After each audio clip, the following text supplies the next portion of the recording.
দর্শক, আসসালামু আলাইকুম। সাবেক সেনাপ্রধান জেনারেল ইকবাল করিম ভূঁইয়া বলেছেন, যথেষ্ট হয়েছে।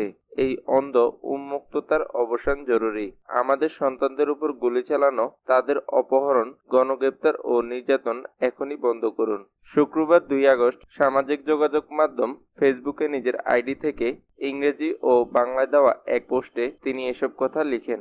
এর আগে বৃহস্পতিবার আরেক পোস্টে ইংরেজি এবং বাংলায় তিনি লেখেন, আল্লাহ রব্বুল আলামিনের দরবারে বৈষম্যবিরোধী আন্দোলনের তাজা প্রাণ উৎসর্গকারী শহীদদের রুহের মাগফিরাত কামনা করছি। 2012 থেকে 2015 সাল পর্যন্ত বাংলাদেশ সেনাবাহিনীর প্রধান হিসেবে দায়িত্ব পালন করা ইকবাল করিম ভূঁইয়া এর আগেও বৈষম্যবিরোধী আন্দোলনের শিক্ষার্থীদের প্রতি সংহতি প্রকাশ করেছিলেন।